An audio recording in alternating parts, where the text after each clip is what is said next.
Assalamualaikum warahmatullahi wabarakatuh.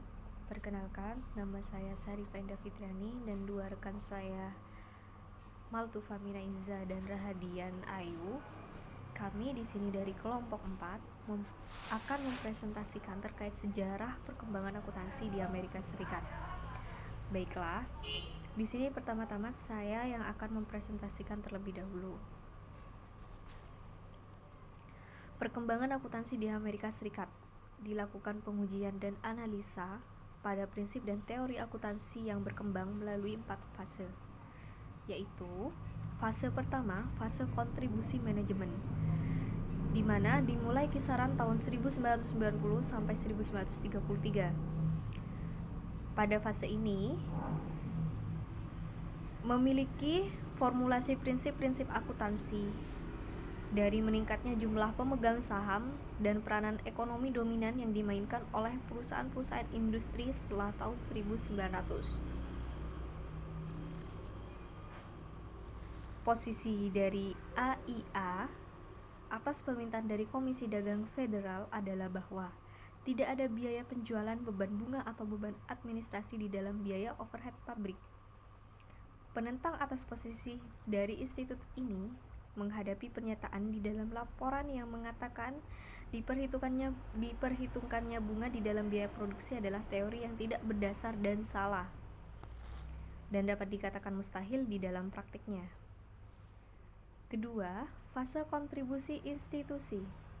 Pada fase ini dimulai kisaran tahun 1933 sampai 1959, di mana pada tahun 1934, Kongres menciptakan SEC dengan tugas untuk mengelola beragam hukum-hukum investasi federal.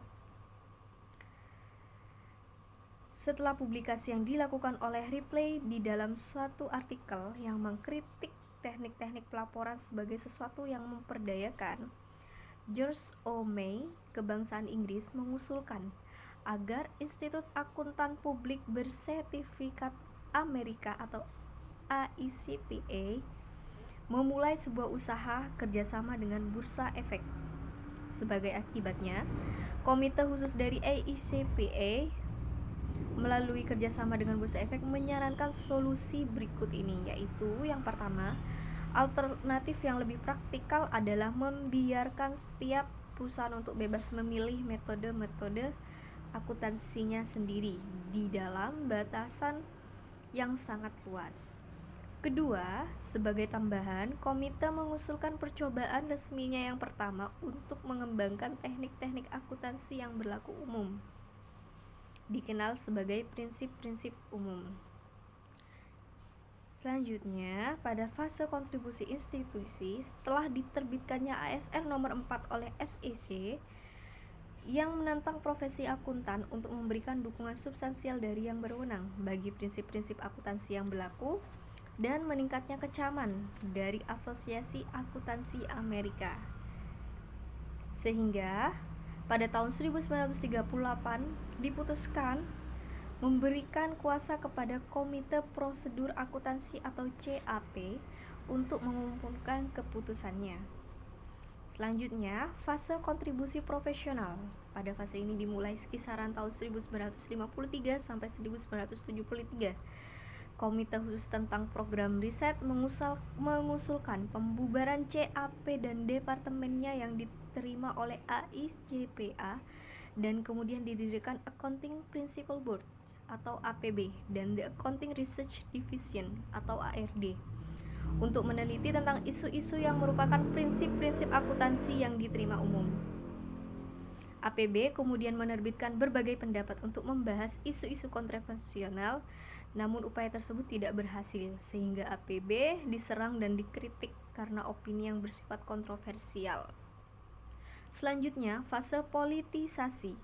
Pada fase ini dimulai kisaran tahun 1973 sampai sekarang, di mana keterbatasan asosiasi profesional dan manajemen dalam merumuskan teori akuntansi mendorong diadopsinya pendekatan yang lebih deduktif dan politis. Dalam situasi ini, FASB mengindikasikan proses penetapan standar akuntansi sebagai proses demokratis. Juga ditekankan agar pemerintah federal dan Kongres harus berada pada kepentingan umum dengan mempertahankan dan meningkatkan akuntabilitasnya di mata publik. Baik, selanjutnya terdapat perbedaan sistem akuntansi yang berlaku di Indonesia dan Amerika Serikat. Perbedaan tersebut terlihat pada komponen laporan keuangan yang digunakan dalam pelaporan keuangan, di mana negara Amerika Serikat telah lebih dulu mengadopsi IFRS secara keseluruhan dan menggunakan IFRS sebagai dasar standar nasional pada tahun ini. Hal ini dilakukan untuk menjawab permintaan investor dan pengguna laporan keuangan lainnya. Sedangkan sistem akuntansi keuangan Indonesia mengadopsi IFRS sejak tahun 2011 untuk memudahkan perusahaan asing yang akan menjual saham di negara ini atau sebaliknya. Hal ini diharapkan akan semakin membawa perusahaan di Indonesia dapat bersaing dengan perusahaan-perusahaan internasional lainnya. Karena dengan melakukan adopsi ini, tentunya penyajian laporan keuangan yang dilakukan akan semakin akuntabel dan transparan. Baik, selanjutnya akan dilanjutkan oleh teman saya, yaitu Maltufah Minaiza. Dalam akuntansi terapan di Indonesia, kita mengenal dengan nama SAK, Standar Akuntansi Keuangan, tetapi di Amerika lebih dikenal dengan nama GAAP, General Accounting Principle. Organisasi-organisasi ini mempengaruhi perkembangan GAAP di Amerika Serikat. Yang pertama, United States Securities and Exchange Commission atau SEC. Di Amerika Serikat, Komisi Sekuritas dan Bursa. SEC diciptakan sebagai akibat dari depresi besar. Pada waktu itu, tidak ada struktur menetapkan standar akuntansi. SEC bekerja sama dengan berbagai organisasi swasta pengaturan GAAP, tetapi tidak menetapkan GAAP sendiri. Yang kedua, American Institute of Certified Public Accountants atau AICPA pada tahun 1939 mendesak oleh SEC. AICPA menunjuk Komite Akuntansi Prosedur atau CAP. Perkembangan GAAP standar akuntansi secara historis telah ditetapkan oleh American Institute of Certified Accountant Public, tunduk pada Securities and Exchange Commission peraturan.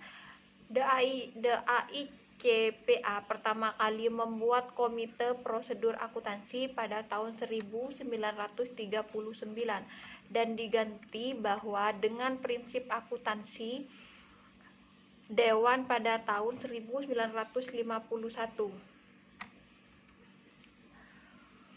Selama tahun 1939 sampai 1959, CAP diterbitkan 51 akuntansi buletin penelitian yang berurusan dengan berbagai masalah akuntansi yang tepat waktu. Setelah penciptaan FASB, AICPA membentuk Komite Eksekutif Standar Akuntansi. Hal ini menerbitkan audit dan pedoman akuntansi, laporan posisi praktek buletin.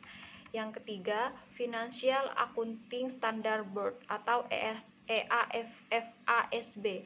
Tahun 1984, FASB menciptakan Emerging Lease atau EITF. Sekitar tahun 2008, FASB mengeluarkan standar akuntansi FASB kodifikasi yang menata ulang ribuan GAAP. Pernyataan AS ke sekitar 90 topik akuntansi. Pada tahun 2008, Komisi Sekuritas dan Bursa pengeluaran peta jalan awal yang dapat memimpin AS untuk meninggalkan prinsip akuntansi yang berlaku umum di masa depan dan untuk bergabung lebih dari 100 negara di Indonesia, 100 negara di seluruh dunia, bukan dalam menggunakan yang berbasis di London Standar Pelapor Keuangan Internasional. Yang keempat, Dewan Standar Akuntansi Pemerintah atau GASB dibuat pada tahun 1984 dan membahas tentang masalah-masalah pemerintah negara di bagian dan lokal pelaporan. Yang terakhir ada organisasi lain berpengaruh, misalnya Ikatan Akuntan Amerika, Ikatan Akuntan Manajemen Keuangan Lembaga Eksekutif, organisasi berpengaruh lainnya keuangan pemerintah Office Association atau GFOA. Perkembangan akuntansi di Amerika Serikat. 1.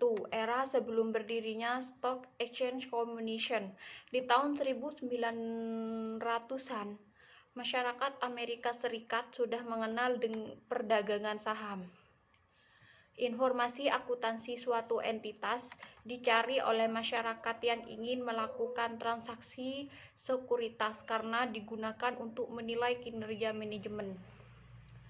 Namun, perkembangan prinsip-prinsip akuntansi pada era itu belum mampu mendukung terciptanya informasi akuntansi yang memadai. Beberapa kondisi yang merupakan ciri di era ini. Pertama, tidak adanya Dewan Pengatur Standar Pendidik menjadikan masalah-masalah akuntansi yang mendesak dan bersifat kontroversial diselesaikan melalui pembentukan panitia kasus. Yang kedua, sebagian besar teknik akuntansi tidak memiliki dukungan teoritis dan solusi yang diambil memiliki ciri pragmatis. Yang ketiga, teknik akuntansi yang diadopsi didorong oleh keinginan untuk meretakan earnings. Dan yang keempat, masalah operasional yang berhubungan dengan treatment akuntansi yang bersifat kompleks dihindari dan solusi diambil berdasarkan kebijakan. Yang kelima, entitas yang berbeda mengadopsi teknik akuntansi yang berbeda untuk masalah atau model masalah yang sama atau mirip. Yang keenam, teknik-teknik akuntansi diadopsi dengan fokus pada penentuan pendapatan kena pajak dan minimasi pajak pendapatan. Pada tahun 1916, berdiri Asosiasi Akuntan Profesional, yaitu The American Institute of Accountants atau AIA. Lembaga tersebut didirikan oleh American Association of Public Accountant yang selanjutnya berganti nama menjadi American Institute of Certified Public Accountant. Pada tahun 1921 berdiri American Society of Certified Public Accountant. IAI lebih berkonsentrasi pada penyatuan pandangan nasional terkait persoalan-persoalan kualifikasi dan pengujian-pengujian. Sedangkan ASCPA menekankan pada upaya membangun dan mempertahankan kekuatan lembaga profesional pada berbagai negara di bagian Amerika Serikat. Yang kedua, kerjasama New York, AICPA. Pada tahun 1930, AICPA memulai kerjasama dengan New York Stock Exchange atau NYSE dalam bidang perkembangan prinsip-prinsip akuntansi yang akan diberlakukan pada entitas bisnis yang terdaftar di NYSE. Langkah awal yang diambil AICPA yaitu membentuk komite dan mencari jalan keluar yang terbaik melalui dua pendekatan sebagai berikut. 1. Memberikan pemahaman pada para pemakai mengenai keterbatasan laporan keuangan. 2. Menyempurnakan laporan keuangan agar para pemakai memperoleh laporan yang lebih informatif. Yang pertama yaitu era Committee on Accounting Procedure. AICPA pada tahun 1933 membentuk komite yang secara khusus membahas prinsip-prinsip akuntansi, yaitu Special Committee of Development of Accounting Principles. Namun, komite tersebut gagal dalam mengembangkan tugasnya dan diganti oleh Committee of Accounting Procedure pada tahun 1936. Sebagai lembaga yang diberi mandat, CIP memiliki tujuan untuk mengembangkan prinsip-prinsip akuntansi yang bersifat komprehensif, sehingga dapat digunakan sebagai pedoman umum dalam memecahkan masalah praktek akuntansi. Cara yang ditempuh CIP menimbulkan ketidakpuasan banyak pihak, karena para anggota American Accounting Association menghendaki agar CIP menggunakan pendekatan detektif dalam memformulasikan prinsip akuntansi dan keinginan tersebut bertentangan dengan pendekatan induktif yang dominasi cara kerja CIP. Yang kedua, era Accounting Principle Board. Keberadaan APB dan ARD menunjukkan bahwa terdapat pendekatan dua arah dalam mengembangkan prinsip akuntansi. ARD memiliki otoritas untuk menerbitkan hasil-hasil riset dan lebih mencurahkan perhatian pada pengembangan statement-statement akuntansi tanpa harus mempertanggungjawabkan kepada komite teknis ICPA. Hasil riset akan mempublikasikan dalam bentuk Accounting Research Study, lengkap dengan dokumen detail, keseluruhan aspek dari suatu masalah tertentu, serta rekomendasi atau konklusi. Sebagai lembaga pengatur standar APB diharapkan mampu menyelesaikan dua pekerjaan besar, yaitu mampu menyusun dalil-dalil dasar akuntansi dan mampu menjelaskan secara komprehensif rangkaian hubungan prinsip-prinsip akuntansi yang dilandasi oleh dalil-dalil tersebut. Dan yang ketiga, penetapan peran dan tujuan baru.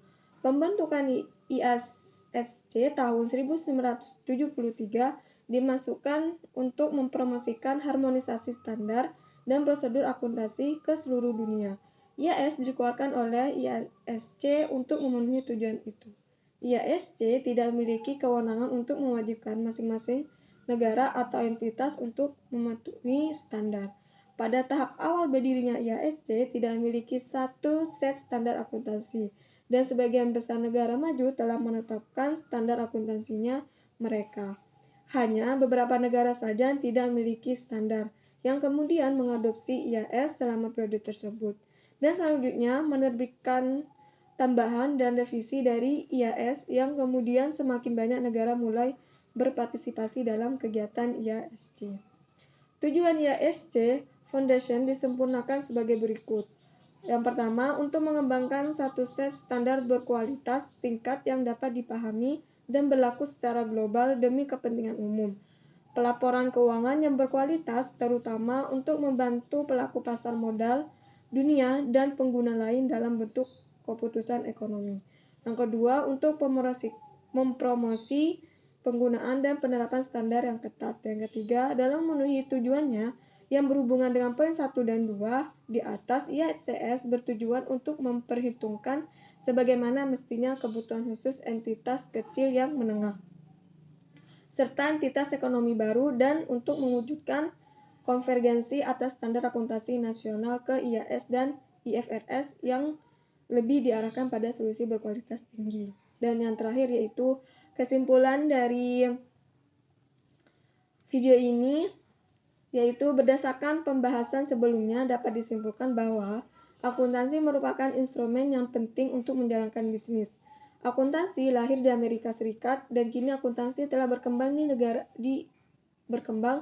dan digunakan oleh negara-negara di seluruh dunia. Pada tahun 1930, IASPA memulai bekerja sama dengan New York Stock Exchange untuk mengembangkan prinsip akuntansi yang diikuti oleh semua perusahaan yang terdaftar dalam pertukaran.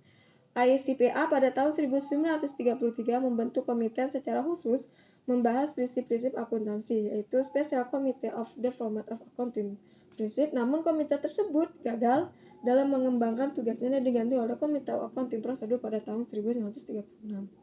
ICP memiliki tujuan untuk mengembangkan prinsip-prinsip akuntansi yang bersifat komprehensif, sehingga dapat digunakan sebagai pedoman umum dalam memecahkan masalah praktek akuntansi. Dan pada tahun 1957 sampai 1959, perkembangan standar akuntansi di Amerika Serikat mengalami masa transisi. Globalisasi dunia menuntut adanya standar akuntansi yang beragam. Kondisi ini memerlukan adanya sebuah badan penyusun standar internasional, yaitu International Accounting Standard Committee, bertujuan menyelesaikan dan perdamaikan perbedaan akuntansi di setiap negara, serta merintis adanya standar akuntansi yang kelak berlaku universal.